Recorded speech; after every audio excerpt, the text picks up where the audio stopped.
Kak, selamat sore. Sore. Tadi kesini kakaknya naik apa? Naik Grab. Wah, tadi perjalanannya gimana? Macet kah atau? Macet sih, makanya saya agak lama nunggu Grabnya Mbak. Nggak apa-apa. Kak. Oke, kabar kakak hari ini gimana? Baik. Ya, oke. Sebelum kita mulai sesi konselingnya, izinkan saya untuk menjelaskan sedikit ya, seperti yang tadi udah kakak lihat di inform konsen. Semua hal yang akan saya sampaikan, apa yang kakak akan sampaikan hari ini, semuanya bersifat rahasia dan akan saya jaga kerahasiaannya. Jadi sangat dimohon untuk kakak terbuka aja, karena semua yang kakak sampaikan akan dijaga kerahasiaannya. Oke. Oke, sebelum itu saya ingin menanyakan nama kakak dulu. Nama kakak itu? Nama saya Clemencia. Oke, baik. Lahirnya, tanggal lahir, sorry. Tanggal lahir 23 November 2001. Oke, baik. Ini untuk kepentingan data ya kak, bila ada pertanyaan yang agak sensitif, mohon maafkan ya. Baik, pendidikan terakhir, SMA. baik. Alamat sekarang, Condong 1. urutan kelahiran Saya anak ketiga dari 3 bersaudara. Oke, baik. Kemudian agamanya, Agamanya Katolik. kemudian status, Belum nikah. baik. Pekerjaannya sekarang, Sekarang kuliah aja, nggak ada kerja, masih mahasiswa. mahasiswa ya. Oke. Sebelum masuk ke sesi konseling, saya ingin menanyakan riwayat penyakit, keluhan fisik kakak akhir-akhir ini. Mungkin karena lagi hujan ya, makanya saya juga sering keluar kos, nggak pakai payung, nggak pakai pelitup kepala, jadi batuk pilek. Mungkin karena hujan juga sih, makanya batuk pilek. Oke, jadi kalau sekarang tuh lagi batuk dan pilek Ya, ya. tapi udah lumayan karena Udah udah minum mendingan. obat ya. Oke. Kemudian saya akan menanyakan tentang keluhannya selama seminggu belakangan ya kan. Oke. Sakit kepala, Ya, kurang nafsu makan, ya, sulit tidur, ya, udah takut, ya. tegang, Enggak, cemas, enggak, gemetar, gangguan perut, enggak, sulit konsentrasi, enggak. sedih, Ya, kayak sulit mengambil keputusan, kehilangan minat, mudah merasa tidak berguna, mudah lupa, iya, oke, merasa bersalah, iya, mudah lelah, iya, mudah marah, enggak, oke, tidak percaya diri. iya. Sebelum kakak mulai bercerita nih, saya ingin nanya, masalah yang akan kakak ceritain ini tuh dari 1 sampai 10 seberapa mengganggunya? 9/10 Oke, mengganggu. 90, lumayan mengganggu ya Iya. kak. Oke, boleh diceritakan? Mungkin yang bikin mengganggu itu karena saya ada perasaan bersalah ya Ya. sama keputusan-keputusan yang saya ambil. Jadi keputusan yang saya ambil itu nggak sesuai ekspektasi saya, makanya saya ada perasaan bersalah sama diri sendiri. Oke, kalau boleh tahu keputusan apa itu kak yang bikin kakak merasa bersalah? Keputusannya itu, jadi waktu itu saya kelas 3 SMA. 3 SMA itu kan saya udah direncanakan sama orang tua saya, terlebih mama saya. Saya tamat ini saya harus kuliah di ini, di sini, ambil jurusan ini dan lain sebagainya. Tapi di tengah-tengah rencana itu, di tengah persiapan itu, pas saya kelas 3 SMA itu mama saya meninggal.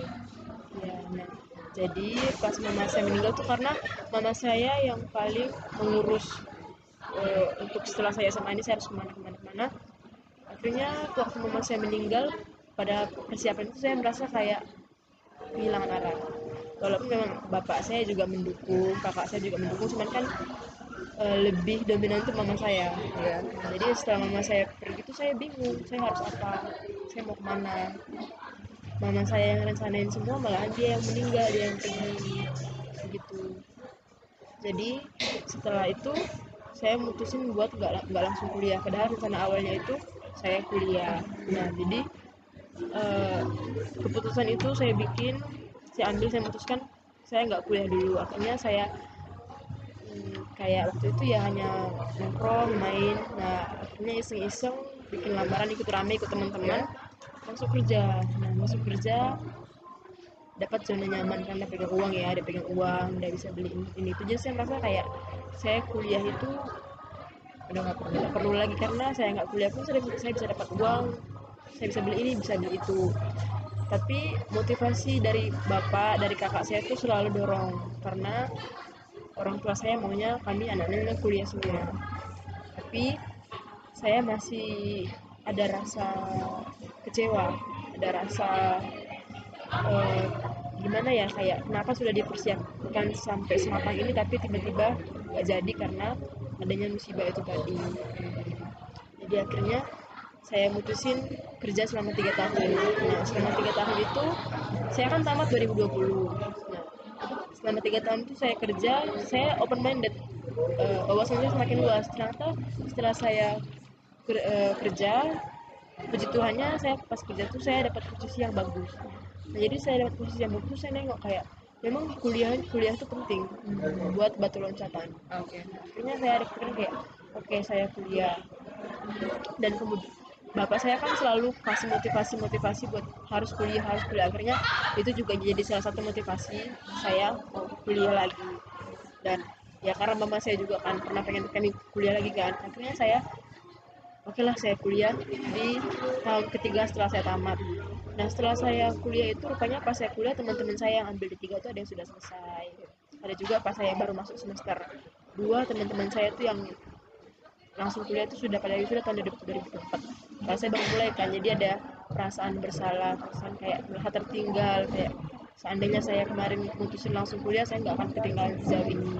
Jadi kayak sometimes saya merasa tuh hidup tuh kayak perlombaan, tapi saya balik lagi ke diri saya sendiri, kayak saya berusaha menenangin diri saya sendiri kayak oh enggak kok, kayak kalau misalnya kalau dirimu tidak kerja pun kau tidak punya wawasan yang luas gitu, mungkin kau pikir kayak kuliah pun nggak penting gitu.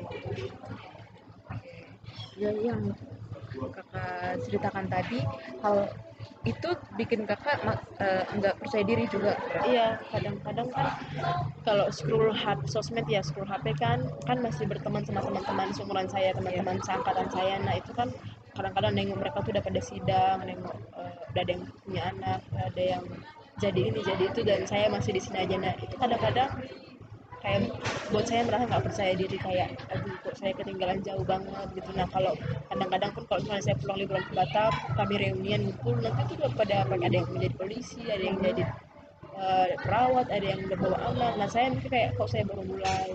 Nah itu kayak kadang-kadang ada rasa nggak percaya diri, tapi itu tadi kayak saya ada perasaan seperti itu tapi saya tahu mengatasinya. Kayak saya pikir kayak oh nggak apa, kayak kan namanya kematian tuh nggak ada yang mau, musibah kayak gitu kan nggak ada yang direncanakan.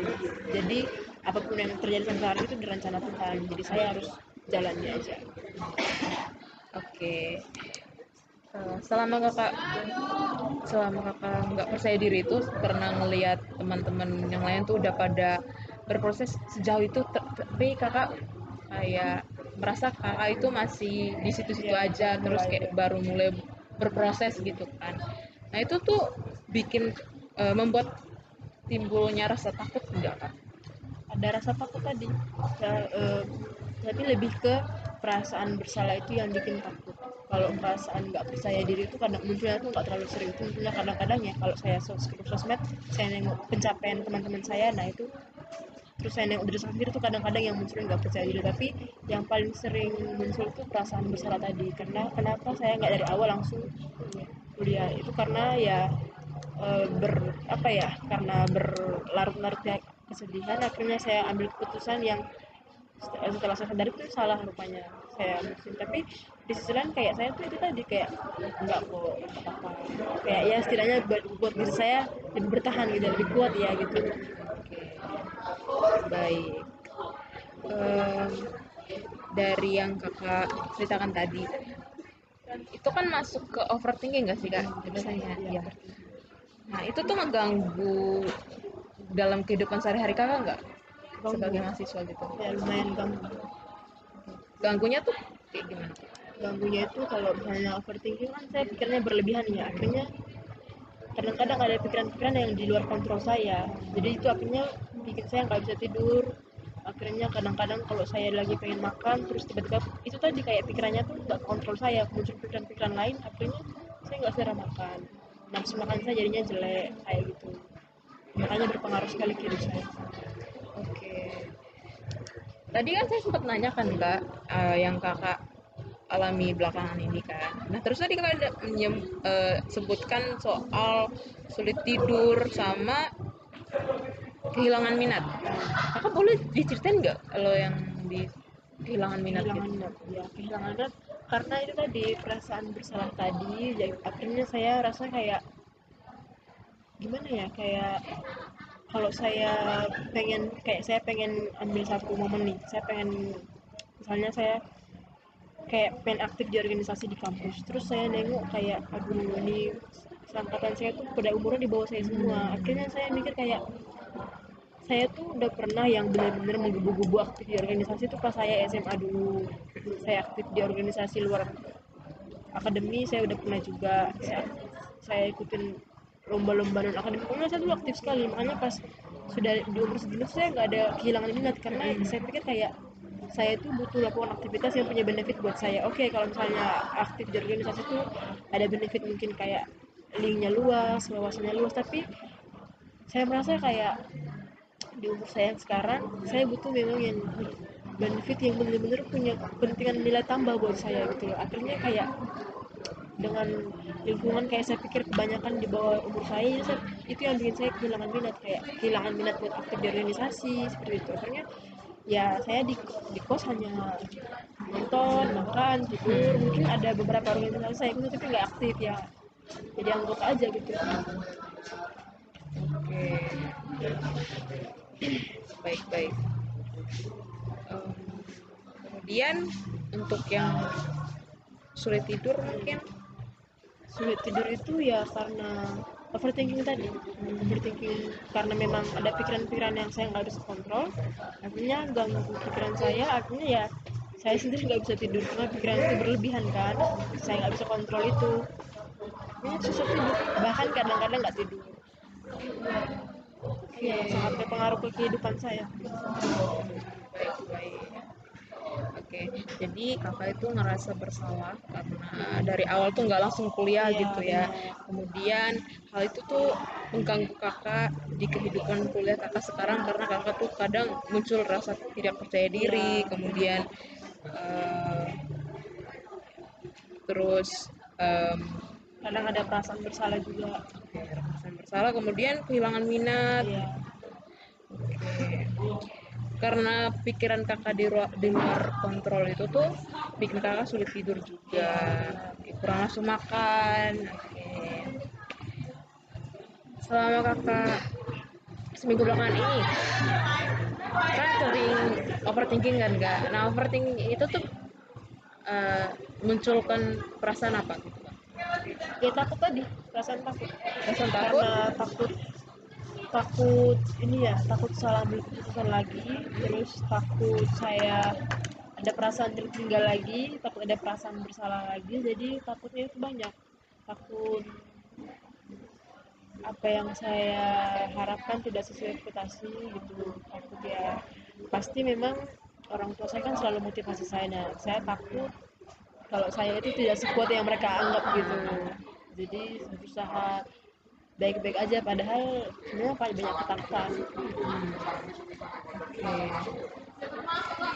Oke, perasaannya itu kakak bisa jelasin nggak, kayak perasaannya tuh kayak bikin kakak mudah nangis atau sedih gitu kan, mudah Nah iya, nangis gitu kan. perasaan takut itu kayak sebenarnya saya ini orangnya nggak gampang nangis, saya susah nangis, saya itu eh, lebih, kalau mungkin saya susah kontrol pikiran saya, tapi saya tuh mungkin bisa ngontrol diri saya sendiri, jadi kayak kalau saya nggak menangis ya saya nggak akan menangis, tapi kalau saya menangis saya nangis, Nangis. jadi kayak saya biarin semua pikiran itu, semua ketakutan itu saya nikmati, saya nikmatin, saya resapin, akhirnya saya nangis. Nah itu kalau saya lagi pengen nangis, tapi kalau saya lagi nggak pengen nangis pikiran-pikiran itu saya hempas, jadi saya nggak nangis gitu. Nah, jadi perasaan sedih itu ada kalau saya izinkan. Kalau saya Oke. nggak izinkan, perasaan sedih itu nggak ada. Tapi untuk saya yang lagi berproses seperti ini, saya butuh masa-masa seperti itu, masa-masa untuk menangis ya, untuk Meluapkan meresapi, emosi. ya meresapi, meluapkan emosi. Jadi kayak lebih ke menikmati proses. Baik. Jadi Oke. supaya nggak capek buat selalu baik-baik aja gitu ya. Oke. Dari yang kakak ceritakan ini ya, kakak seperti yang kakak bilang tadi, kakak itu selalu dapat motivasi-motivasi dari orang tua, dari keluarga gitu kan kak. Nah, hal-hal itu tuh bikin kakak meringankan overthinking kakak nggak? Meringankan, lumayan lumayan meringankan, karena saya ini tipe orang, saya ini kan karena anak paling kecil ya, Ah, saya anak bungsu, jadi mungkin bisa dibilang saya paling manja di keluarga. Jadi kayak memang saya anggap keluarga saya ini segalanya, jadi kayak apapun yang mereka kasih selagi itu positif buat saya, itu meringankan buat saya. Karena saya tipe orang yang disupport tuh nggak perlu kayak dikasih ini dikasih tuh, nggak kayak duduk sama saya dengerin cerita saya atau kayak semangatin saya tuh, saya rasa itu udah membara, udah menimbulkan semangat saya gitu. Jadi ya itu tadi. ada nggak satu momen yang sampai sekarang kakak ingat banget dan itu tuh jadi eh, satu hal yang sangat-sangat memotivasi kakak hingga kakak tuh di posisi sekarang gitu? Momen yang itu ya, yang bikin saya sampai sekarang ini ya, Iya, momen sama siapa, keluarga atau momen keluarga di hidup? ya, Momen yang di hidup bikin ya. kakak semakin semangat atau Apa ya, banyak sebenarnya kalau momen itu, tapi yang bikin saya, yang motivasi saya sampai saya bertahan bertahan sampai saya kuat hari ini tuh ya orang tua, oke. keluarga, orang tua. Terus ya karena ada keinginan dari orang tua yang memang mau anak-anaknya sarjana. Karena kan bapak saya itu pendidikan terakhirnya pendidikan SMA, mama saya itu eh, sarjana. Cuman bapak saya itu pernah bilang, bapak ini nggak kuliah tapi kalian harus kuliah, jadi bapak yang gini aja harus bisa kuliahin kalian. Jadi kalau setiap perasaan-perasaan kayak tiba-tiba kayak merasa tertinggal, merasa cemas, pikiran-pikiran yang selalu saya munculkan atau motivasi yang selalu saya munculkan untuk tipiskan pikiran itu ya orang tua saya. Karena saya saksikan perjuangan mereka bagaimana, perjuangan buat saya sekolah, buat saya kuliah itu. Jadi itu jadi salah satu, bukan salah satu, itu motivasi terbesar saya buat saya bertahan sejauh ini. Jadi eh, banyak ya motivasi-motivasi dari orang tua yang bikin kakak tuh sampai di posisi sekarang dan itu tuh eh, motivasi yang apa ya, sangat memberikan emosi positif. Jadi tiap kali kakak ada pikiran negatif yang ganggu gitu kan selama berproses itu, hal itu tuh selalu bikin kakak mengingat apa yang udah kakak lalui sebelumnya gitu kan. Oke. Dari yang kakak ceritakan tadi, kakak udah menemukan apa hal yang kakak akan lanjutkan selanjutnya nggak untuk mengurangi overthinking ini? Itu tadi kayak yang saya bilang, setiap perasaan-perasaan itu muncul, saya tahu mengatasinya bagaimana. Dengan itu seperti itu tadi, kayak saya ingat-ingat motivasi dari orang tua saya, atau saya cari kesibukan, saya tahu mengatasinya. Cuman kayak ada waktu dimana saya tuh memang perlu meluapkan emosi saya, jadi kayak saya biarkan itu semua. Saya nikmati perasaan itu, akhirnya ya menangis hanya untuk kayak melegakan diri saya gitu. Tapi untuk kedepannya saya tahu kalau setiap perasaan itu muncul saya harus apa gitu. Kayak ya itu tadi, saya cari kesibukan, saya ingat-ingat kembali motivasi dari orang tua saya, jadinya itu kayak ya afirmasi lah buat saya gitu, atau kayak ya penyemangat terbesar gitu. Dari yang kakak ceritakan tadi ya kak, kalau aku boleh tahu, ada nggak foto yang menunjukkan eh, ekspresi lagi bukan perasaan kakak sekarang waktu kakak lagi dapat motivasi dari orang tua seperti itu? Ada itu waktu saya video call sama bapak saya ya, nah kan kami sering komunikasi, nah itu tadi pas setiap komunikasi dikasih motivasi gitu. Oh, ya susu banget sama Iya, bapaknya. biasalah anak bungsu. Manja ya. Iya. Baik. Oke. Berarti kakak udah tahu dong kalau harus kedepannya harus seperti apa. Oke. Kalau dari saya nih ya kak, ini tuh bukan masukan untuk kakak kedepannya, tapi saya cuma mau kasih kata-kata yang menurut bukan menurut aku sih, maksudnya yang sekiranya akan mendukung kakak juga. Jadi setiap orang itu punya prosesnya masing-masing kan kak. Seperti yang kakak bilang tadi, em, kakak mungkin lagi di posisi lagi sementara berproses, sedangkan teman-teman kakak tuh udah udah mulai apa Menata ya. hidup ya, dan mulai ada plus plusnya lah. Tapi kan sebelum mereka ada di posisi itu kakak udah di posisi itu terlebih dahulu kan. Yang kakak mulai berproses itu karena kakak baru menyadari kalau eh, kuliah Itu atau penting ya. ilmu itu penting gitu kan. Nah, kakak tuh jangan merasa minder dan merasa tidak percaya diri karena melihat teman-teman kakak tuh udah di posisi di atas kakak gitu kan. Nah, kakak harus lihat itu sebagai motivasi positif karena kakak berproses sekarang itu bukan karena eh, apa ya, bukan karena kemauan kakak sendiri. Nah itu tuh karena apa ya namanya, karena kondisi juga waktu itu kan Ya kak, benar. yang bikin kakak tuh kayak yang kehilangan minat gitu kan seperti kakak bilang tadi. Dan eh, kalau dari saya nikmati aja ya proses kakak karena ujung-ujungnya yang merasakan hasil dari proses itu ya kakak sendiri gitu kan. Jadi nikmati prosesnya, jangan gampang menyerah karena udah di apa, Iya. udah di ujung banget nih kan kak. Jadi kakak harus tetap semangat dan semoga sukses kuliahnya Amin, terima kasih. dan kedepannya semakin sukses. Amin. Oke, sekian sesi konselingnya. Terima kasih ya kak udah mau datang Terima hari kasih ini, juga. udah mulai terbuka itu untuk saya gitu. Semoga ya kedepannya akan selalu ada banyak hal baik yang datang.